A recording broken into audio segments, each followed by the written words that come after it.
Hi, Jim here, and you're listening to the Honest Filmmaker podcast, career advice from people in the business.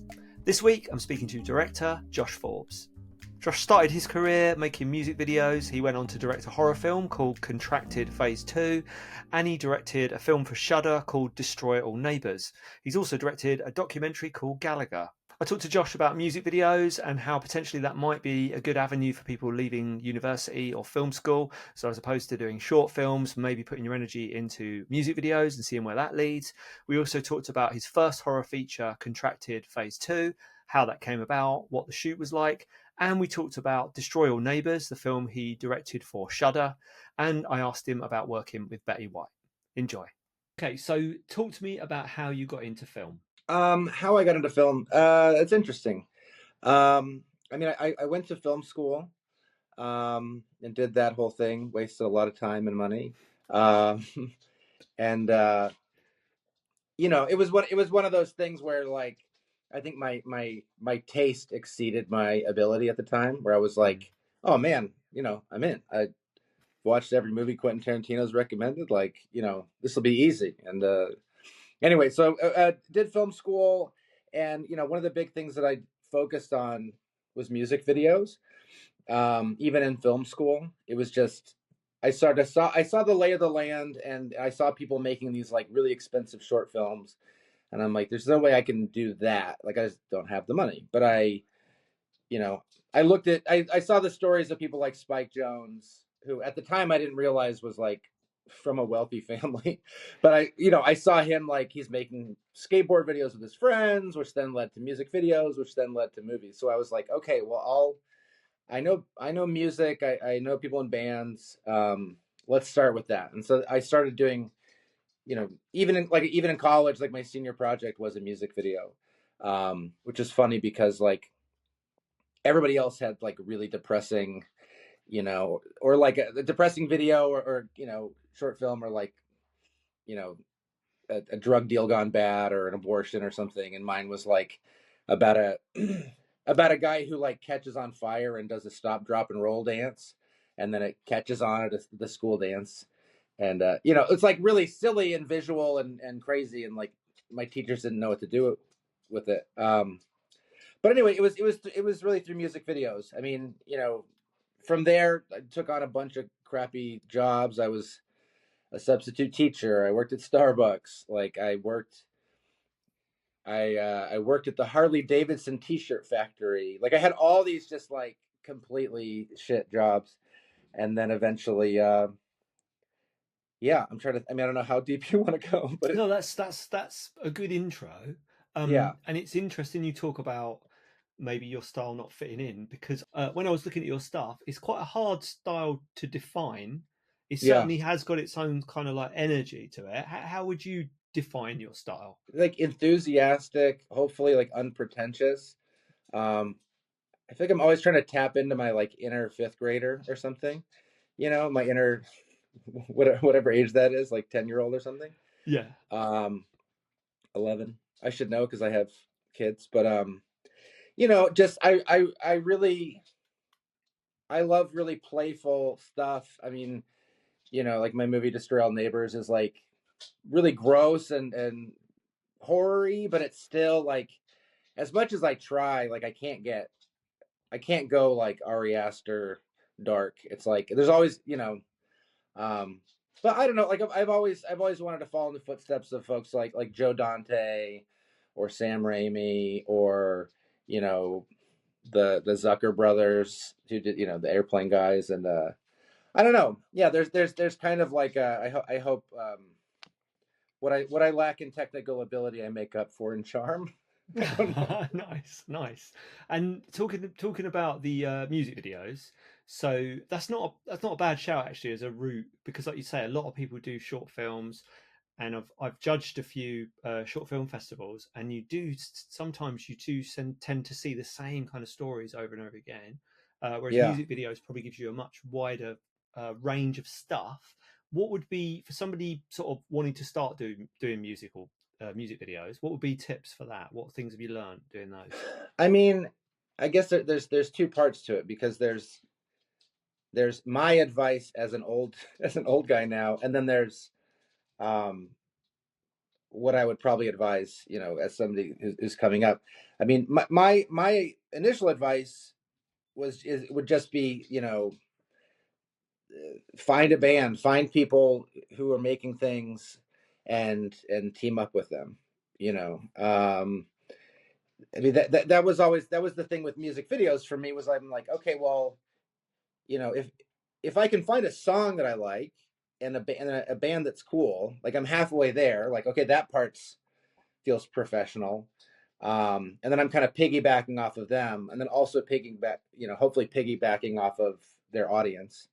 Um, so I guess, but now I feel like the landscape is a little bit different, but maybe it's more accessible. I feel like a lot of bands or musicians or whatever are doing a lot more like social content, or they'll shoot things that are sort of designed to be played on TikTok in little, like, 10-second increments, which is insane to me. But I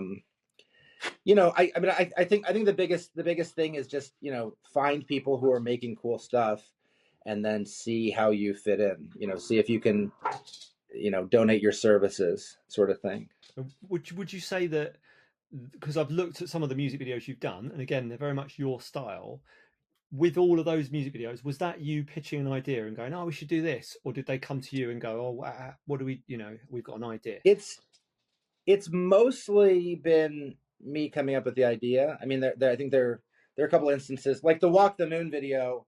The singer Nick, like, he had written this totally insane treatment. I mean, insane in the best way, I guess I'd say, but, like, is also incredibly ambitious, and there's just, like, a lot of stuff for 3 minutes. And that one was fun because I got to sort of, like, take all of his ideas and sort of synthesize it into something that was actually shootable. But yeah, most of the time, the basic gist of it is, like, you get sent a song and a budget, and maybe some notes, like, hey, don't do anything on the beach because their last video is on the beach, or something, little, like. Or sometimes they'll have, like, a hyper specific thing that doesn't even make sense. It's like, oh, we want whatever, we want a Mad Men vibe. It's like, okay, like, what are they? You seem to know what you want. Like, why don't you just tell me and I'll do it? But yeah, but a lot of it was would come down to me submitting the idea, and you know hopefully they liked it more than the other directors that submitted. It's kind of great. Like, at least when I was coming up, I'm sure it's even worse now. Like, it's just such a cattle call. It's just like, I don't have no idea how many people are submitting for these jobs, but it's like, I bet you, like with commercials, it's like 2 or 3 people, but with music videos, it's like, I feel like 10 is the minimum. There could be like 30 people, 50 people writing on these things, um, you know, in the hope of getting a budget of $5,000 or something. Um, but yeah, but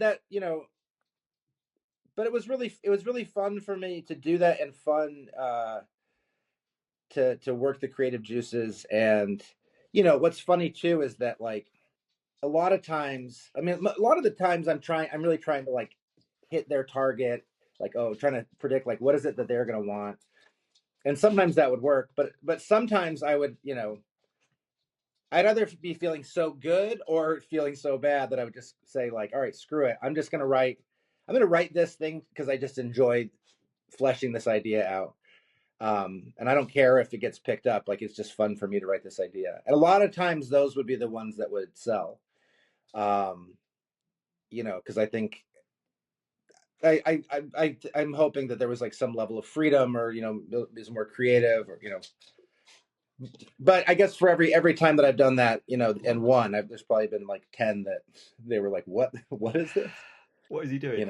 But then I suppose that's your that's that's your talent, isn't it? It's coming up with those ideas, and if they connect with it, then obviously you're going to enjoy it, filming it, rather than it being a job where you've got to turn up and do something that's just not your style at all. Yeah. So how did music videos then lead on to? So I got down that you did a horror movie, Contracted Phase 2. Yeah. So my first movie is called Contracted Phase 2, And as the more that time goes by, the more like kind of proud I am of it. But like at the time, um, it was kind of a rough go. I mean, it was it came about through a friend of a friend. It was like literally an email that was like, "Hey, do you want to do a zombie movie? You know, a low budget zombie movie?" And I'm like, "Yes." And send me the script, and I read it, and I got like saw the word zombie on page 2 or something, and I was like, "Okay, yes, like of course, yes, like let's figure this out." Um, but it was a sequel to a movie called Contracted that was made by this guy Eric England, and it was very like the original one is very much like a mumblecore kind of like um, very lo-fi, low key, like this woman, you know, sleeps with a guy, where she gets like whatever. She has an encounter with a man and then contracts this disease. And then over the course of the first film, she's kind of there's like these body horror moments where it's like, what's happening to her body? And then, you know, I'll spoil it. At the end, she becomes a zombie, like the very end. So it's like the whole premise of that movie is, hey, it's all the stuff, you know, let's tell a zombie story, like all the stuff, all the stuff that usually editors cut out. But but anyway, but it was like pretty well, you know, well received and like very artsy. And so then the sequel, like, I guess they had a fallout with Eric, but I don't know. It was a really fun experience. Even though it was like by the time I said yes, that we had like a week or two to shoot. I mean, a week, you know, a week or two to prep. Um, and I don't know. It was pretty awesome because like because of all my experience doing music videos and commercial stuff, like I wasn't scared. Like there was like nothing they could throw at me that I was like, oh, we can't work with this. Like I was very used to like, you know, all right, let's figure this out. Um, but then also it's kind of nice to sort of like get your first one out of the way. Um, you know, it just so when I did my second film, Destroy All Neighbors, like all those jitters were gone because it's like, okay, I know what to expect. I mean, it's interesting, like when you're making a feature, like one of the things that was so different for me was just realizing like what a marathon it is, like what a war of attrition. Um, which normally when you're doing especially low budget music videos, you're just, you know, putting the foot on the gas, just complete adrenaline, like just, you know, get everything out in one day and then you just crash. But like when you're making a feature, like you can't afford to do that. And so um so that was really interesting. It's funny you said that about it being a long war, the feature, Yeah. because the other thing I find is, so with a music video, everything you're shooting is the cool stuff, isn't it? It's kind of like the Right. eye candy stuff. Whereas on a Yeah. feature, there'll be stuff where you've got to shoot something quite dull, that's Yeah. maybe a joining scene or something that's just on the schedule that you just have to get done. I know you shouldn't treat it like that. Everything should be, you know, but yeah, it can weigh you down a little bit. So Yeah. how did Contracted 2 lead on to Destroy All Neighbours? I mean it didn't, but I mean Hmm. obviously it did. But What was the time gap between the two? I want to say like 7 or 8 years. Oh, It really? was Oh, quite a big gap then, yeah. I think so. I mean I'd have to do the math, but it was it felt like a long amount of time. Yeah, I mean I think, you know, I don't think the movie made as big of a splash as I thought it would, or I think it's just the way that the industry works. It's like unless you make like It Follows or some movie that just like really breaks out, it's like, you know, it's good for your career and it's good, you know, it's a good stepping stone, but it's like it's not the thing that blows you up. But yeah, I mean, like after that happened, I feel like even while we were working on it, I was probably working on the script for Destroy All Neighbors.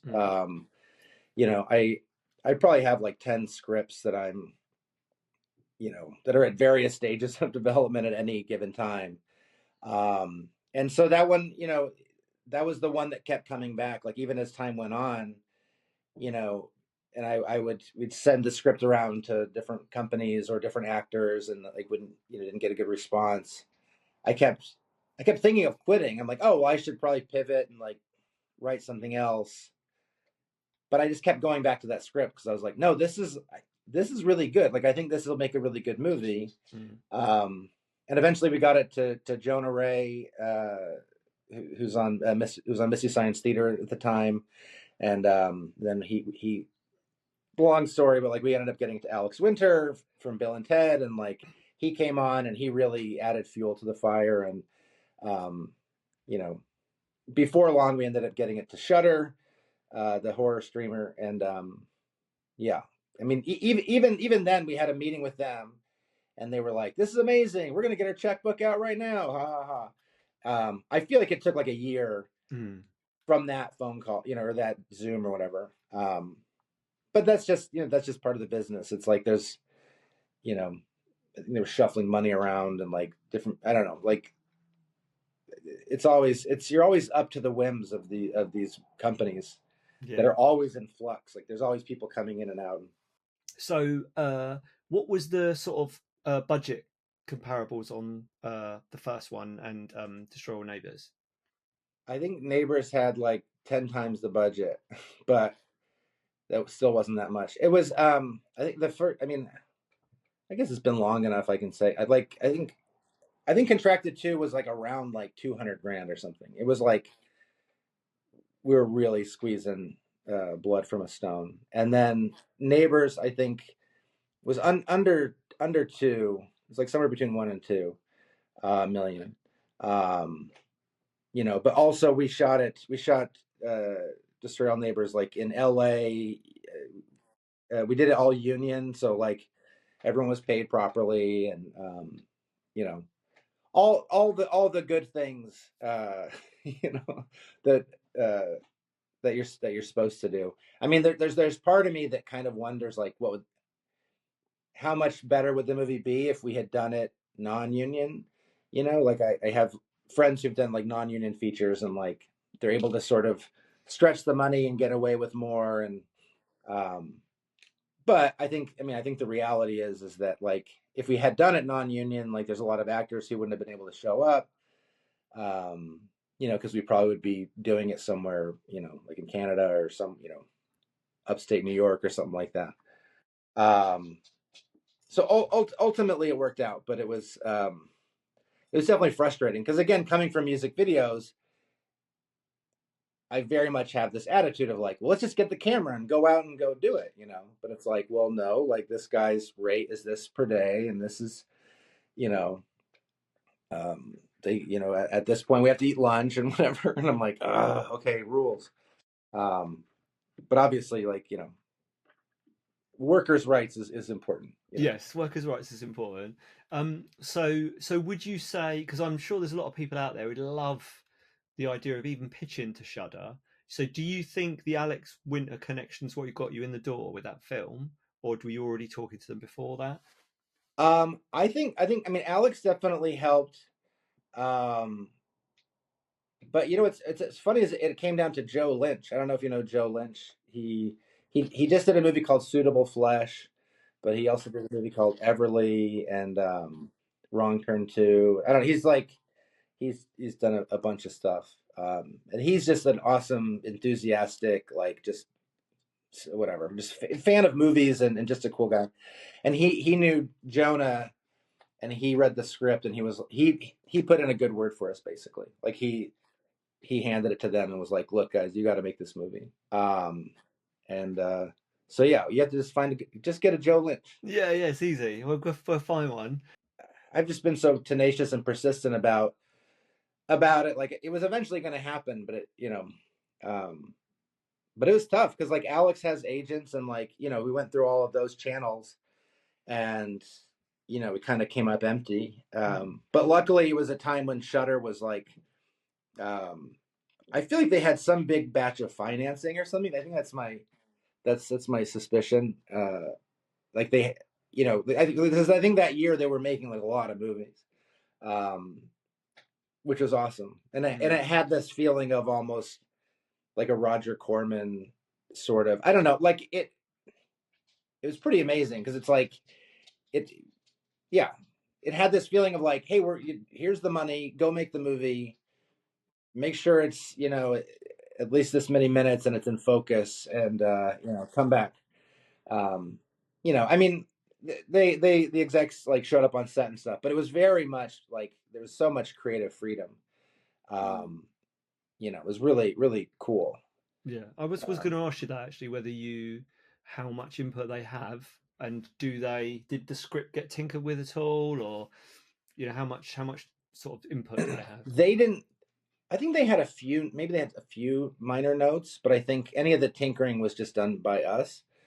It was like, okay, we've submitted the script, and they're like, cool, let's do it. And then, especially Jonah and I, like, we would just sit and like run through the script. We just sit at a diner for like, I feel like for weeks. I don't know, just like off and on. Like we would sit and like, read through it and like, all right, how do we punch this joke up? Like, is this clear? Is this confusing? Like, oh, how can we make these? How can we reconnect things? How do we set something up that gets paid off later? And really had a chance to really like to hone the script. And then we would. I know at some point he sent it to Kumail, and I think Kumail might have had some jokes to throw in. Or we also, we did like readings with the cast and stuff, and like reading it out loud, and then like, okay, well, what else? What's a funny name for a band or whatever? Like, so it was very very collaborative process. Like, I feel like it felt like maybe more like what it's like working on like a comedy TV show or something. I don't know. Like, I loved having, getting to work with Jonah and Alex and like, and the three writers too, like, Jared Logan and Mike Benner and Charlie Piper, to just like bounce ideas off of. And it was nice because there wasn't any ego really. It was like it was just best idea wins. Like, so we were all kind of in it together. So, can you tell me where people can watch it, and also give me Mhm. the pitch for it? What's the story? Okay, yeah, you can watch it on Shudder, Hmm. Of course, or yeah. Silly me. yeah, you can, or if you don't have Shudder, I mean, I think Shudder does like a free trial week or something like that, if you want to be sneaky about it. Or it's also, I think you can rent it on anywhere you can rent movies, like Amazon or whatever. But the pitch is, I mean, it's a horror comedy about a progressive rock musician, played by Jonah Ray, and his whole goal in life is to finish this album. He has this album that he feels like, once I finish this album, then my life will be complete, or whatever. Like, he's like putting his life on hold until this album's done. And one day, a neighbor moves in next door, and it's played by Alex Winter, and he's in prosthetics. He's like this crazy looking, you know, monster dude, sort of. I mean, he kind of looks um, like a dwarf in the Lord of the Rings or something. Like there's just something uncanny about him. And that guy starts making a bunch of noise, and Jonah's character, starts blaming his lack of focus on the neighbor, and he ends up confronting him. This is all in the trailer. He confronts him and accidentally kills him, and so instead of just calling the police, he starts to dispose of the body, and then things go from there. Where the neighbor's head comes back to life and starts talking to him, and um, you know, he so it's sort of like a weird comedy of errors where it's like he's trying to cover this thing up, and it just gets messier and messier. Yeah, Um, definitely. I've seen the trailer, and I will put a link to the trailer and where people can actually watch it in the description. Obviously, I've seen the trailer. I'm definitely going to watch the film, and it's got a lot of prosthetics in it, a lot of blood flying everywhere. Someone maybe who's going into their first feature film, and it involves a lot of prosthetics. What would be your yeah. tips to them? I mean, pre-planning is huge. I mean, on this one, I worked with Gabe Bartalos, was our like makeup guy, or our like prosthetics guy or effects guy. And Gabe is amazing. He worked on like the Basket Case movies and Frankenhooker, and like, he made a zombie horse for Zack Snyder's Land of the Dead. Like, I don't know. He's just like, he did a bunch of stuff with, I don't know if you know Matthew Barney, who was like Bjork's husband for a time. I don't, maybe they still are together, but like he did this thing called the Cremaster series. Anyway, Gabe's just like a legend. And, so it was a lot of working stuff out with him, in his studio, like us acting it out and us, like there's a lot of with our movie. There's a lot of logistics, like like 70% of the movie, Alex is just ahead, or maybe half the movie, Alex is just ahead, being carried around and being set on couches and shelves, and you know, and like as dumb as it is, it's like you have to plan all that stuff out and sketch it out, and there's just like things that like a lot of these aren't just off the shelf remedies. It's like, okay, how do we figure this out? Like we had we have like a skeleton woman, and it's like, all right, like how do we do this? And he came up with this idea of like having one of his assistants, this guy Ben, like in a green screen suit, like with the skeleton kind of attached to him, so he's like kind of moving. um so I mean that's a big thing, is planning. I mean, it is interesting. Like we really did try to go as practical as we could with like the blood and stuff like that. Um, but you quickly realize when you're doing something like that, like why people are moving more towards digital, because it's like it's such a mess. It's a mess. It's a pain in the ass. It's like, a lot of times you just have one shot. It's like this is the time when this stuff is spraying everywhere, and like you better hope the camera's on. Yeah, definitely. Although Um, those are they're the fun takes to do, and they're really, I find, like I've done it before. We've had a whole day of really boring. Again, I've got to stop saying this to make it sound like all the films are boring. But a dialogue scene, you've got a dialogue scene. Everyone's waiting for the blood to come out, and it is an energizer on set, isn't it? Because you're, as you say, even if it's one take, you're just like, this is going to be great. Got to make sure this works, and it's so yeah. exciting when it happens. But it's a ball like clearing it or all up. or we have a moment where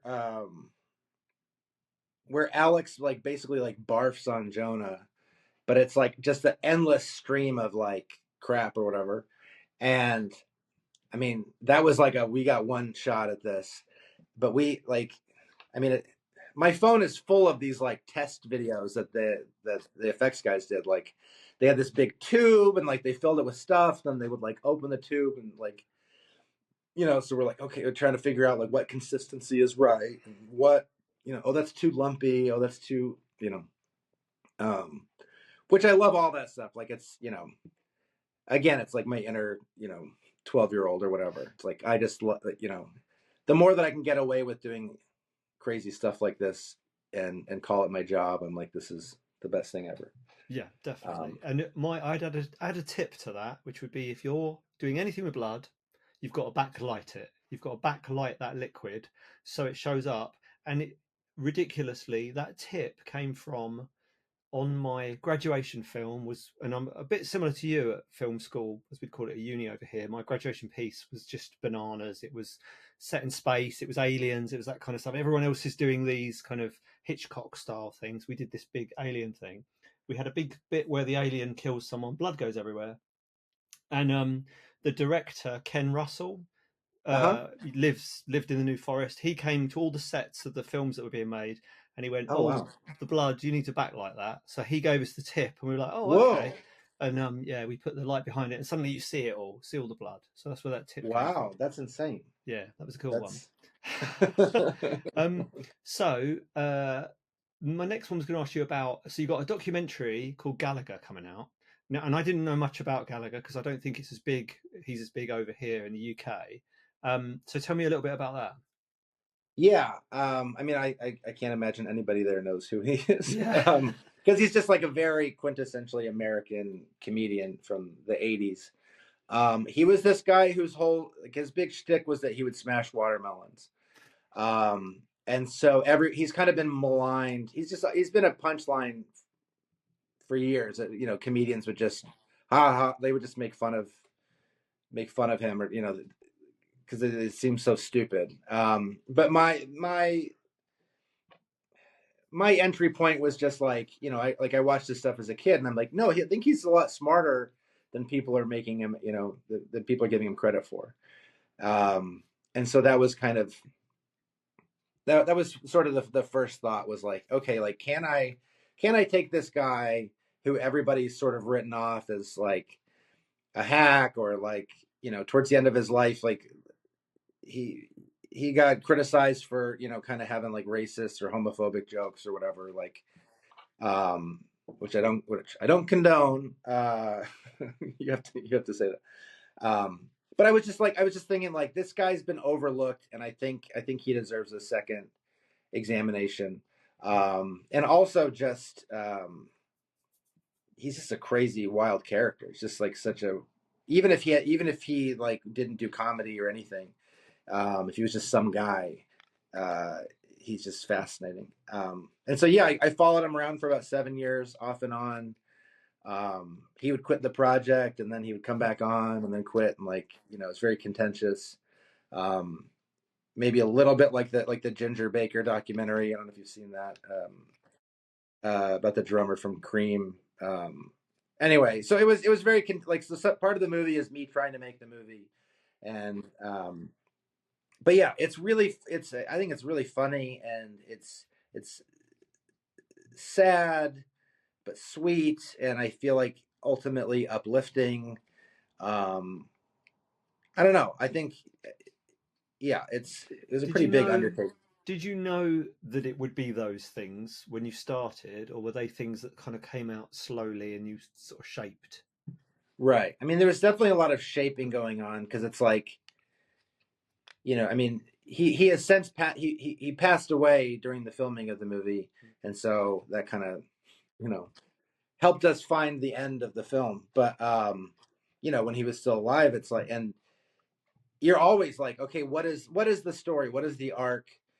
Especially if he's just like shutting off access. It's like, okay, well, I guess this is the movie now. But thematically, like, I think all those things were kind of in my head from the beginning. It's like, um, I just have such a heart for, I don't know, for like carnies, like carnival people, like traveling comedians, and there's just something so like beautiful and tragic, and I don't know, human and amazing about, I don't know, just like the idea of like, a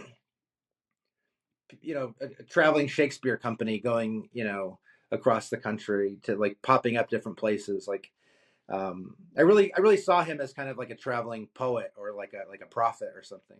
I mean, of course, what he's talking about is like, why do we drive on parkways and park on driveways? Or I don't know, like, like, if our knees bent the other way, what would chairs look like? Like, just like goofy stuff. But like, anyway, there's just something really, really, that's what I really wanted to capture. I think I was able to, but it was tough, because like I wanted, like, his whole thing is watermelon. So I'm like, let's get beautiful chef's table style slow mo shots of him, like, running his hand over the watermelons and stuff, and like, he would have none of it. Although That I was one of did, the well, I reasons did why. see the what did look cool was there's in the trailer there's like a slow mo shot of him hitting one with a sledgehammer on fire. So he did do Yeah, yeah, some yeah, stuff by the looks of things. yeah. Which is amazing. Like, we didn't shoot that stuff. I wish I had. But I still think it's awesome to be able to have in the movie. And but again, like, with my music video background or whatever, like, I always have an eye for those bigger images, like those stronger images. Like, how do we, um, that's what's tough when you're doing a documentary, because it's like on the fly, and like, you're kind of getting what you can. But I always kind of have an eye towards that. Like, how do we make this larger than life? And then I was going to ask you, and on one of your music videos, Yeah. you've got a music video with Betty White in it. I think it's kind of like an advert slash music video. What is Betty like White like in person? Please don't ruin it and say she's horrible. What is she Oh, like? she's amazing. She was the sweetest person ever. So sweet. I mean, at the time, she was pretty frail and old. Um, but so like when the camera was off, she was like pretty mellow. But the second the camera came on, she just like sprung into life and just really funny, like just a funny improviser, like just really playful with everybody. Yeah, I feel she like was she just, fits in well with your style, I think. yeah, yeah, She definitely yeah, yeah, does. yeah. Hope you enjoyed that episode. If you'd like to hear from more industry professionals, how they got into the business and how you can do the same, or you just want to listen to some cool stories from movie sets around the world, then please do subscribe to the Honest Filmmaker podcast.